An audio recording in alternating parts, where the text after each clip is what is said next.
राधे दोस्तों, आज हमने यह विषय चुना है कि शंकर भगवान को चढ़ाने वाले बेलपत्र का क्या महत्व है। तो जैसा कि आप सभी लोग जानते हैं कि शंकर भगवान को बेलपत्र चढ़ता है और वो बेलपत्र से बहुत प्रसन्न होते हैं।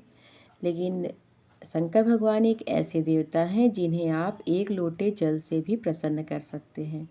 वो अति भोले और अति जल्दी प्रसन्न हो जाने वाले देवता हैं। इसलिए ये बहुत बड़ा इशू नहीं है कि आपके पास बेलपत्र है कि नहीं है। लेकिन ऐसा कभी हो कि आपको बेलपत्र चढ़ाने का मन हो और आपके पास बेलपत्र उपलब्ध ना हो, तब आप क्या करें? तो इसका सॉल्यूशन ये है कि शंकर भगवान के ऊपर जो चढ़ा हुआ बेलपत्र है, जिसे किसी ने भी पहले से चढ़ाया हुआ है, तो आप उसे ले करके अपने जल से उसे धो करके पुनः उनको चढ़ा सकते हैं। बेलपत्र कभी भी पुराना नहीं होता है।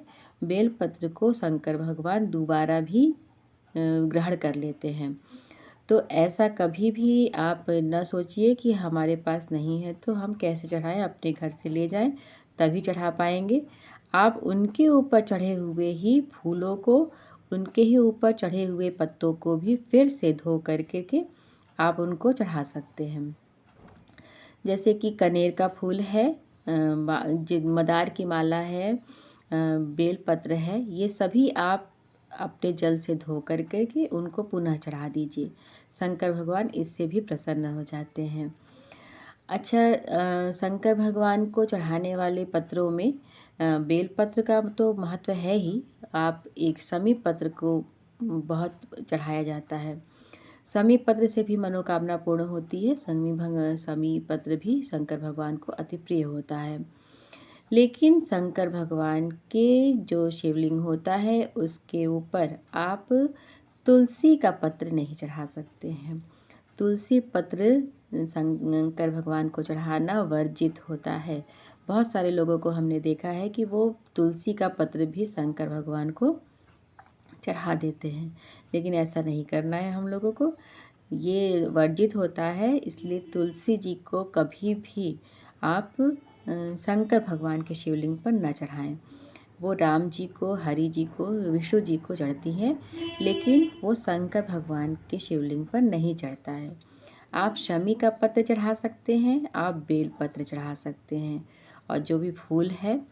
और शंकर भगवान की पूजा में एक दो फूल हैं जो नहीं चढ़ते हैं, बाकी आप सभी फूल चढ़ा सकते हैं।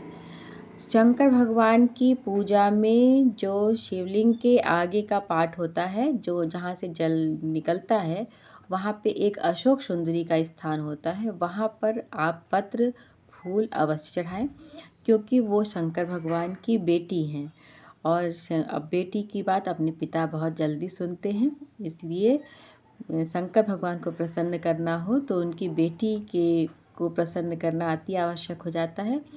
इसलिए आप जब भी जल चढ़ाएं या फूल चढ़ाएं या पत्र चढ़ाएं, तो आप अशोक सुंदरी के ऊपर एक फूल एक पत्र जरूर चढ़ाएं।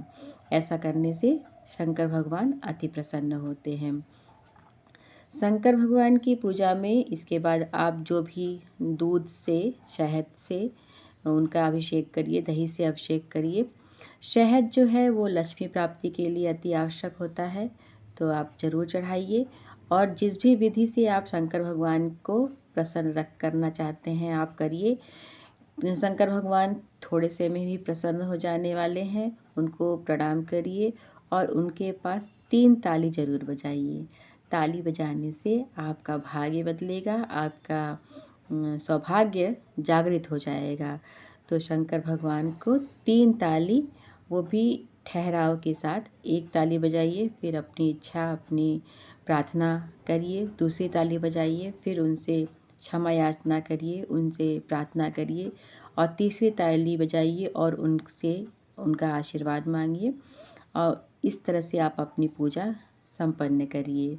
तो उम्मीद है आपको हमारी ये छोटी सी जानकारी पसंद आई होगी, क्योंकि शंकर भगवान, कभी कभी ऐसा होता है कि शंकर भगवान की पूजा के लिए हम लोग जाते हैं और हमारे पास बेलपत्र की उपलब्धता नहीं होती है, तो हम लोग सोचते हैं कि अब क्या करें।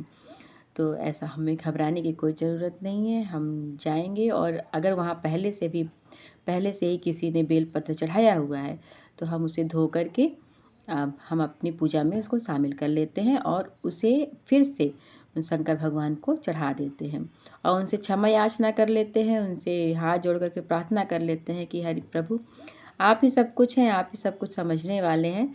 तो आप यदि पूजा में किसी प्रकार की कोई गलती होती है तो आप हमें क्षमा करिएगा। तो क्षमा याचना ज़रूर करनी चाहिए। उम्मीद है आपको हमारी ये जानकारी पसंद आई होगी। राधे राधे।